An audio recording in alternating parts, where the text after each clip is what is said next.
أعوذ بالله الشيطان الرجيم بسم الله الرحمن الرحيم. Now this will be our sixth lesson, and this means that we only have two more lessons to go. So next week will be our last week for this course. Now, in this lesson today or now, we shall be talking about the core international crimes. The core international crime. When you're talking about core means the main international crimes. So these are our lesson's objectives. By the end of the lesson, you should be able to, number one, define and distinguish genocide by explaining its elements, including intent and protected groups under international law. Number two, describe crimes against humanity by identifying their defining characteristics and providing examples of acts that constitutes widespread or systemic attacks against civilians. Number three, explain war crimes by outlining serious violations of international humanitarian law and recognizing examples committed during armed conflict. Then lastly, analyze the crime of aggression by explaining its meaning and identifying the role of state leadership in planning or executing acts of aggression. So in brief, we shall cover these four types of international crimes. So these are what is known as what? International core crimes. So number one, genocide. Number two, crimes against humanity. Number three, war crimes. Then lastly, crime of aggressions. So these are the four common types of crimes under the international criminal law. So number one, let us start with number one. Number one is genocide, the crime of crimes. Jaraim. There is no bigger crime than this. That is why it is called the crime of crimes. You know? So, what is the definition of genocide as per Article 6 of the Rome Statute? So, genocide means any of the following acts committed with intent to destroy in whole or in part a national, ethnical, racial, or religious groups as such. So here, they are basically telling us genocide means any of the following acts. Number one, killing members of the group. Direct murder. Or number two, causing serious bodily or mental harm, like torture, rape. Number three, deliberately inflicting condition of life calculated to bring about its physical destruction. For example, starvation, withholding medicine, forced displacement into deadly environment. Like this is what is happening in Gaza. No food is coming or going is going in, no medicine. They want to displace them. Then number four, imposing measures intended to prevent births. You don't want them to give birth to new generation. Mathalan, forced sterilization or systematic rape. You just rape them. Then prohibition of marriages. Mamnu az-ziwaj. Why? Because you want to remove a complete world generation group from existence. Or number five, forcibly transferring children of the group to another group. Like you're taking children from Somali, from their parents, you are taking them to Congo. So these are the prohibited acts. So any of the following acts, if you do any of these five things, walakin an-niyya, with an intention to destroy completely, then that is genocide. Now, What are the key elements of genocide? So to establish genocide, that is, for example, there is a case that has been forwarded to the International Court of Justice. How do they establish that this is genocide, or this is genocide and this is not genocide? Like, what are they going to do? So there are three elements that must be proven for us to call something or an action genocidal. Number one, protected group. Two, prohibited acts. Then lastly, specific intent. These three things must exist. So number one, protected group. Genocide applies only to acts committed against specific group recognized under international law. These are, so number one, national groups. For example, groups defined by citizenship or nationality. Like what is happening in Gaza, what is happening in Gaza, we can say that it is what? It is genocide, because it is affecting the citizens of Palestine. So that is a national group. Like what happened in Rwanda. They were this, we can argue they were citizens to some end. So number one, we need to prove they are national groups.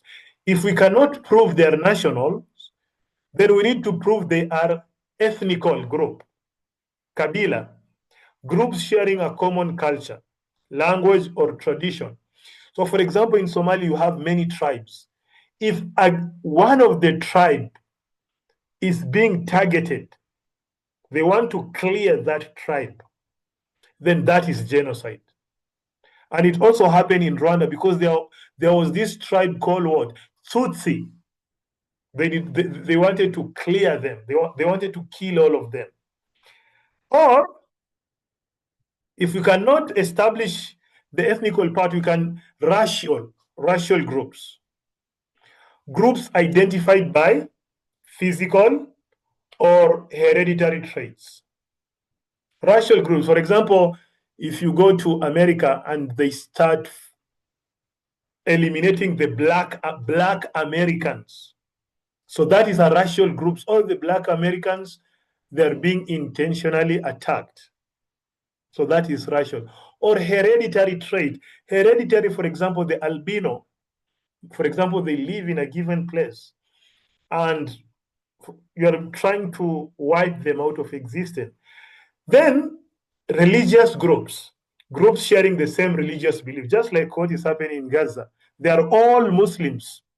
So if you look at what is happening in Gaza, like all this, there is the national group. It has been proved by South Africa in the International Court of Justice. Then there is the religious group. It has also been established. You know, then the ethnical, they share the same culture in Gaza, the same language, Arabic, the tradition are the same. So, warning, or this point is very important. Political, social, or economic groups are not protected under the Genocide Convention.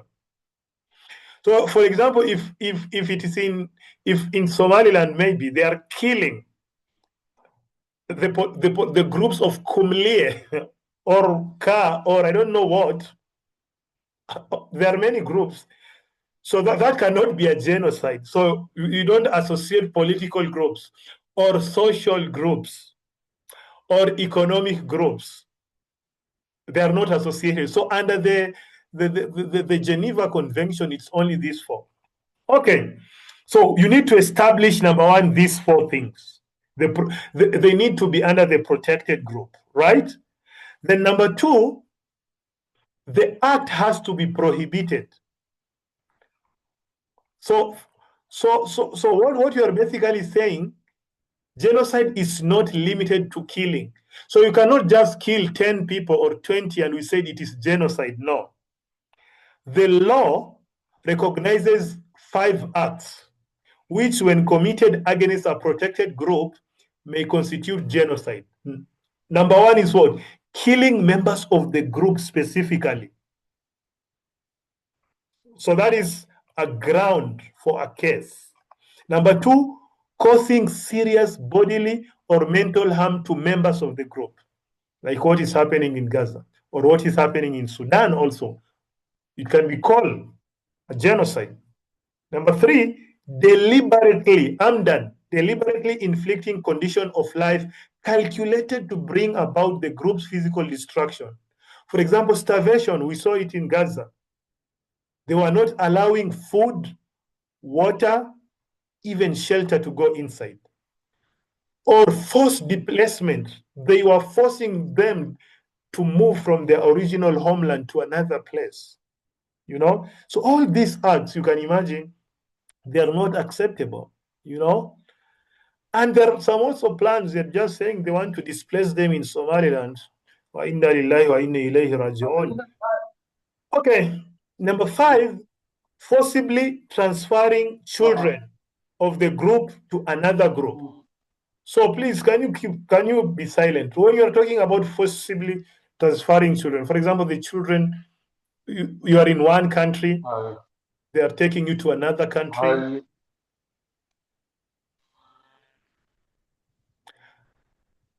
Forcibly transferring children of the group to another group. So you have Somalis, you take them to Ethiopia, you take them to Djibouti, away from their parents. You go and they learn another culture. They are assimilated. They forget about their grandfathers. So this, we need to establish all these things for a genocide to exist. And somebody,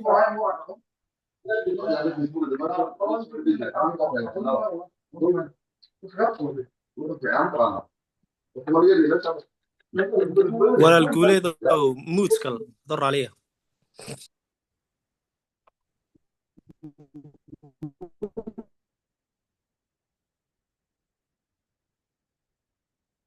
okay. Then another, Ajib Allah. The third thing that needs to be established is the specific intent. Like, we need to establish, yes, please, is there a question? Yes, teacher. No. What about if you forcefully separate the family? Example, you take away from the parent and you deploy to other country. Is this part of the genocide? Yeah, exactly. This is what we have said here. It is related to the fifth point also. So it is what you are saying. It's also part of genocide. Yeah. Okay.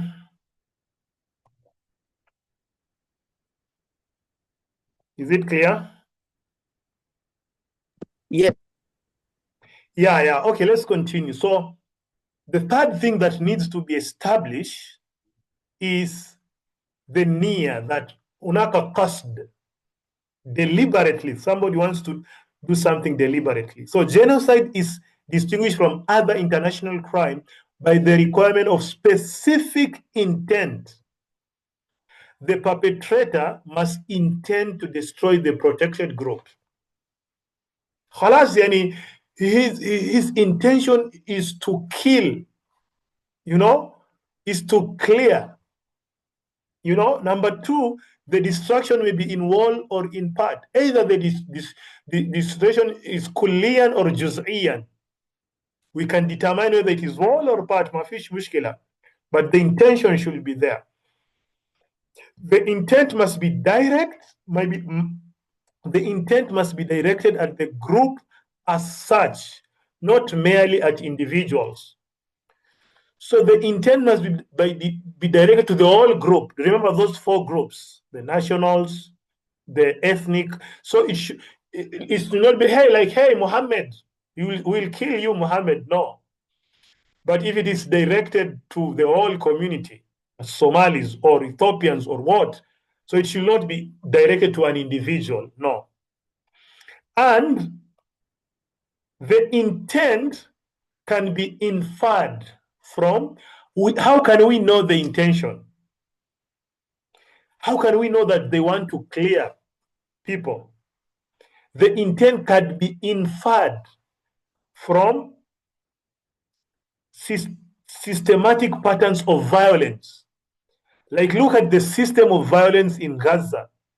Look the way they are attacking. Look at the way they are doing what?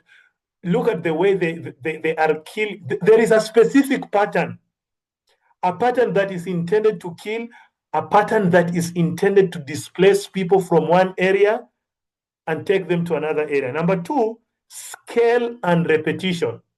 Scale means what? Al-hajm, the magnitude. Very big, the scale of the attack. Many people are dying. Look at the scale in Gaza. They have destroyed all the infrastructure, the schools, hospitals, the roads, the bridges. And it is repeated. Like on a daily basis, they were bombing it. Like every day, they were bombing. That is an intention. Then, lastly, hate speech or policies targeting the group. Hate speech, khitab al karahiyya. Like, for example, when you go to Israel, the prime minister is talking, they have the hate speech. The Ibn Ghafir, what is his name? They talk it, halas, just know that the Palestine, they are not human beings, they are animals, they don't deserve anything. So the hate speech. And if you go to the court of Israel, they've been taken to the International Court of Justice. South Africa, if you go and research more about their case, they have shown all this evidence. All this evidence, they've shown it to the International Court of Justice, you know? So these three things needs to be established. So in whole or part, remember we've been talking about juz'iyan or kulliyan. Genocide does not require total extermination of a group. So for genocide to exist, it does not mean that halas, we need to kill all the Palestine for the genocide to be there. No. Targeting a substantial part of the group. For example, leadership. Targeting, like look, for example, targeting the Hamas, targeting the leadership of that particular group, all of them. How many leaders from Hamas have been killed? Or men of fighting age. Look what is happening in Gaza. They were killing young people. And this is what also happened to Rwanda. So they are targeting young people.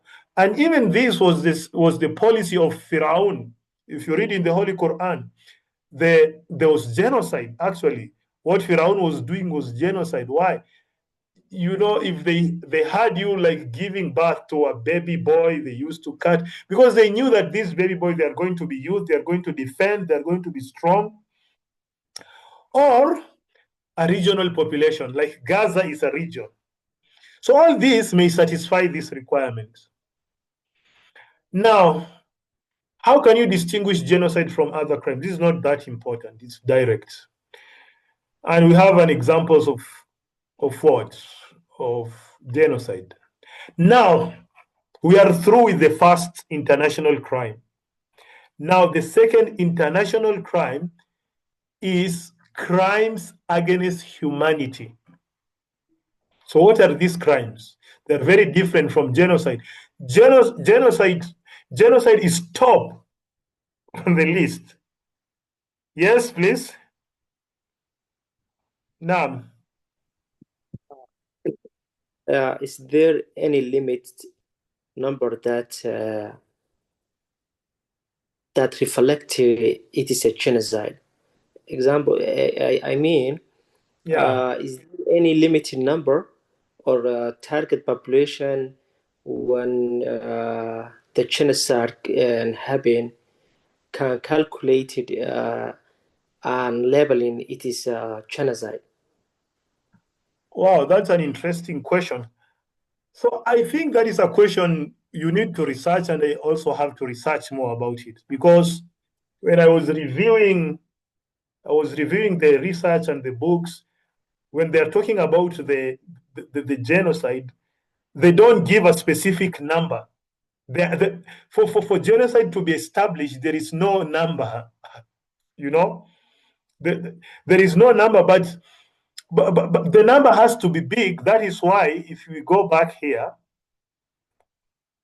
Where did we mention it?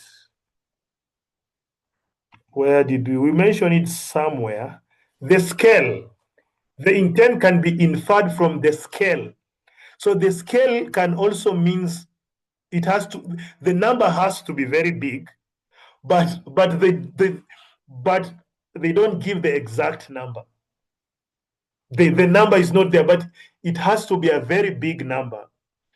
So the scale has to be very big, but they don't give a specific number. But that is something we can research more, and we can research more and find if scholars, books, they do what they have written something about it. It's a very interesting question.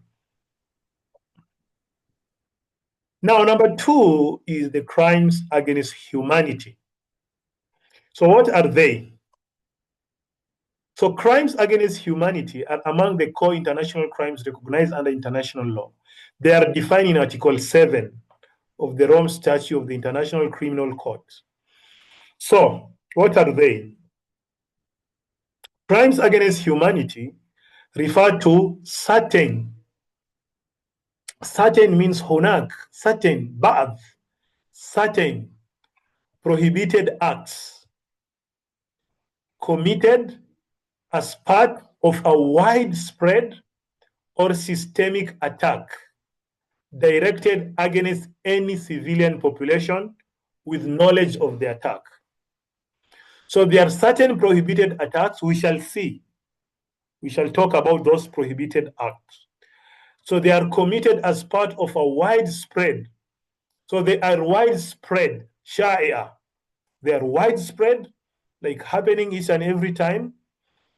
And they are systematic attack directed against any civilian population with knowledge of the attack. Like, for example, even what is happening in Sudan, we can call it partly as crimes against humanity. Now, how do we establish again? How do we establish that this is a crime against humanity? How do we establish it? And also, you have to distinguish this from, you have to distinguish crimes against humanity from genocide. So genocide was very specific, but these crimes against humanity, it's any civilian in your, and remember in our last lesson, we defined who a civilian is. So to establish that this crime is a crime against humanity, number 1, the attack should be directed against a civilian population. Number 2, it should be widespread or systematic. Number 3, state or organizational policy. Then ilm al-ma'rifa, the knowledge of the attack. So let us start with the first one, attack directed against a civilian population. An attack refers to a course of conduct involving multiple acts, not a single isolated incident, you know? So when you're talking of an attack, this attack should be systematic. It should not just be a one-time thing, then khalas, masalam. Like today, the civilians are being attacked. After another 3 days, or on a weekly, it can be on a daily basis or a weekly basis. So it should be regular or occasionally. The victims must be civilians, meaning persons not taking part in hostilities. Only civilians, those who are not engaged in war or hostilities. So it cannot be the military, it cannot be police.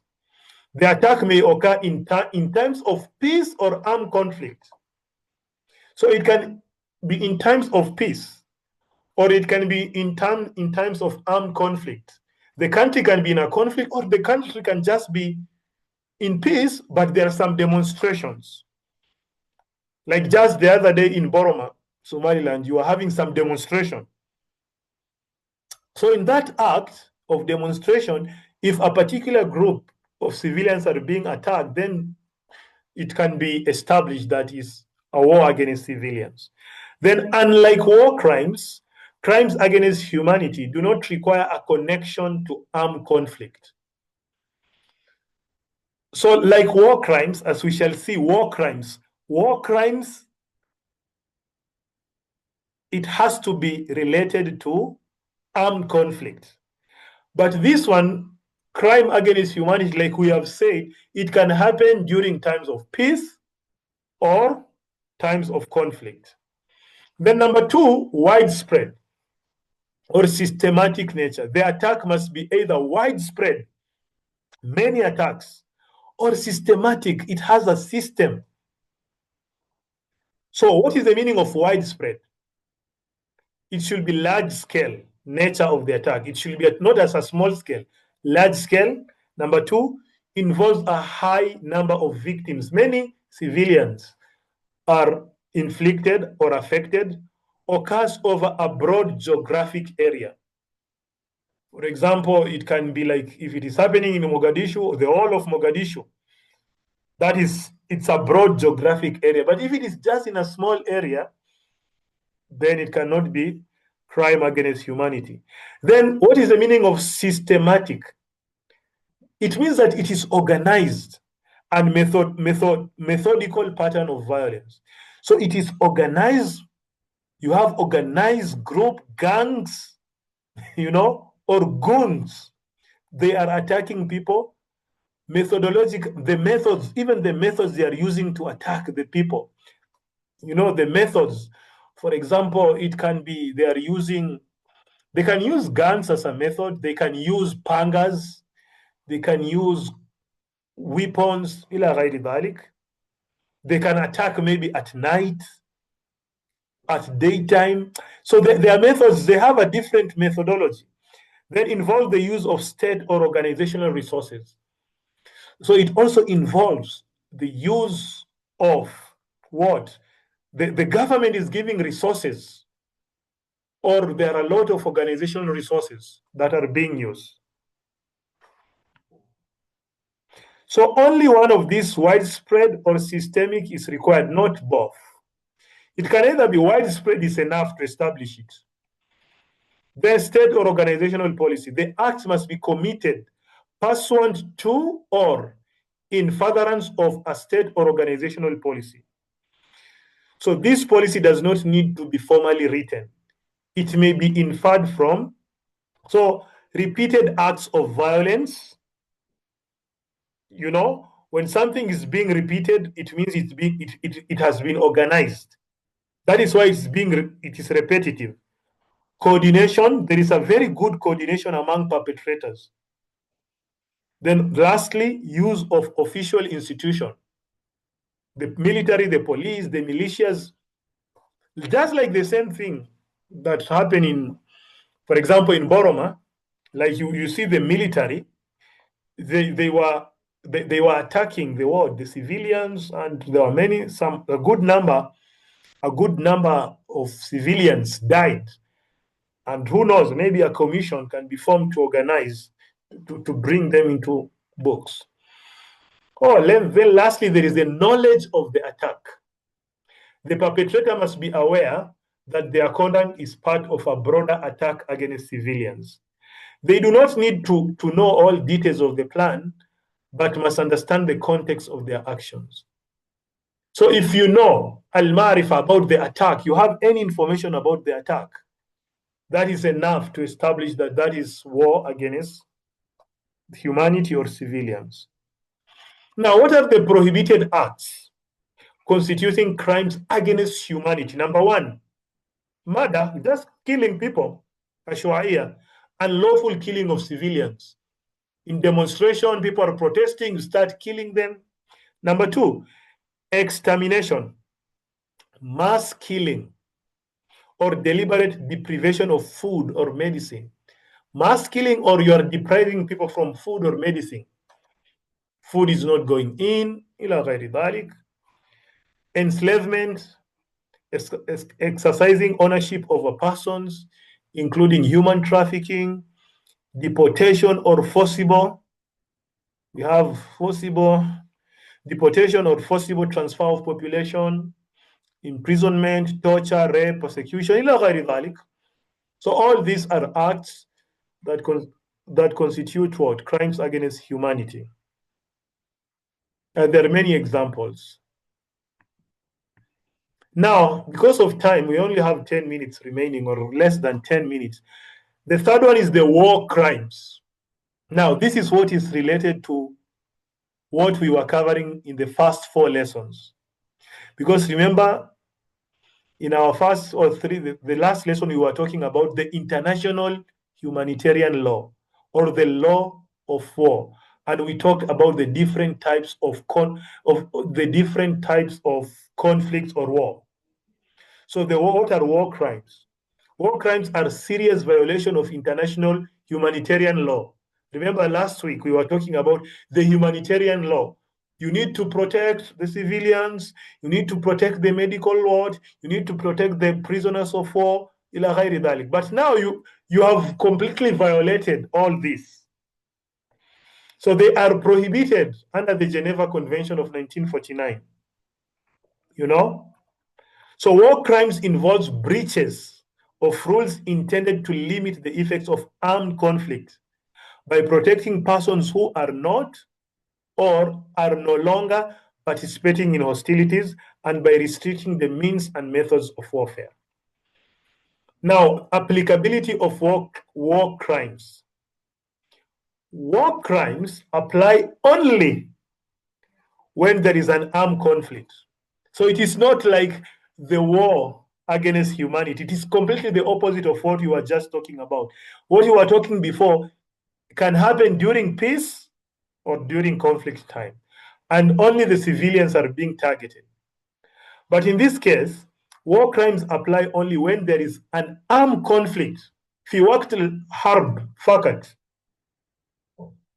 And the war can be international armed conflict. Remember in our previous lesson, we discussed and classified the types of armed conflict: fighting between two or more states, or non-international armed conflict, fighting between a state and organized armed groups.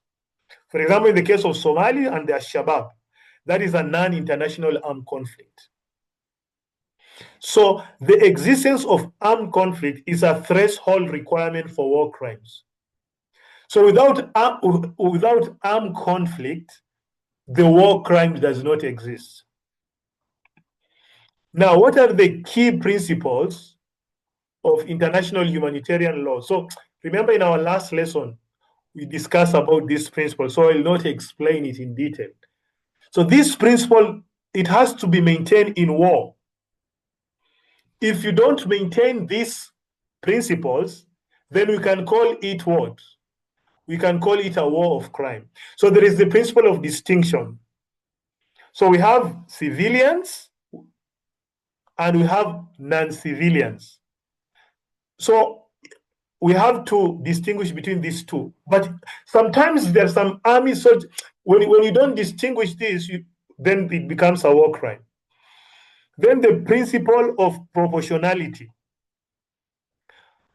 The attack has to be balanced. It should not be excess, like what is happening in Palestine. What is the proportion? Is it balanced? No, it is not proportion. They are doing more than enough. That is gross misconduct. And that is war crime. So there is genocide in Gaza, there is war crime, there is war. We just ask Allah to help them. Principle of military necessity. Al-Hunak al-Haja. Sometimes there is no need of fighting or shooting. You don't need sometimes when to use military. But if you use military when you're not supposed to use it, that is a war crime. Principle of humanity. You need to, there's some people who have been wounded, captured, people who have surrendered, they need to be treated in a humane way. If you don't treat them in a humane way, then that is war crime. Now, the protected persons and objects. Remember in our last lesson, we talked about all these people being protected. The civilians, prisoners of war, wounded and sick, medical persons. So attack against these protected persons or objects may amount to war crimes. Just try to attack this group of people, then there will be a case of war crime against you. And there are very many. So what are the examples of war crimes?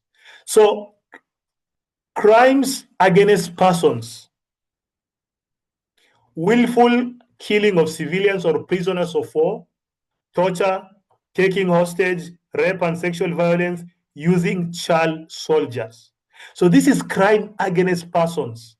Number two, crimes against property and objects, intentionally targeting civilian or civilian objects, attacking hospitals, schools, or religious building, pillaging. Pillaging means what? And in Arabic is called nahba. Looting towns or villages, like what the Rapid Support Forces is doing in Sudan. When they attack any town, they kill people. When they kill, they steal, they loot. They loot everything and they go to another town. Then destroying property, not justified by military necessity, just destroying property without any reason. So this is crime against property and objects. Then crimes related to methods and means of warfare. For example, launching indiscriminate attack. Indiscriminate means ashwaiya, any indiscriminate attack. You know, for example, what happened in Australia the other time when there were these Afghan, they attacked, they shoot people in the what? In the beach indiscriminately, using prohibited weapons, for example, the chemical weapons, using human shield, starving civilians, starving them to die. So these are all examples of war crimes. Okay, now, lastly, we have 5 minutes, 2 minutes remaining. So in these 2 minutes, will not be enough. So the last one is the crime of aggression. So the crime of aggression is one of the 4, okay, crimes recognized under. So it is defined in Article 8. So what is crime of aggression? It refers to what? It refers to the planning, preparation, initiation, or execution of an act of aggression by a person in a leadership position, which by its character, gravity, and scale constitutes a manifest violation of the United Nations Charter. So, for example, crime of aggression is what Russia did to Ukraine. So that is an example of crime of aggression. So the acts of aggression. An act of aggression is the use of armed force by a state against the sovereignty, territorial integrity, or political independence of another state. Ukraine has its sovereign, its territorial integrity. But what Russia did was an aggression. So an aggression normally means you attack another country, you attack their land, their sea, any territorial integrity. So example, invasion or attack by armed forces, military occupation, even if temporary. You are military, for example, the military of Somalia go and occupy, military occupation, you occupy Ethiopia, bombardment of another state's territory, blockage of ports or coast, attacking. So, ala kulli hal, our time is up. We have only 30 seconds remaining. So, the key elements of the crime of aggression. Also, to establish that there is a crime of aggression, there need to be 3 things: leadership requirement, the conduct, then the manifest violation of the UN Charter. So, I will send the attendance in your group. So you'll just review. There are a few slides remaining. We cannot cover it in 5 minutes. Then there are some video clips here. You will review to understand more. So we still have 2 more lessons. So next week we shall be covering the 2 more.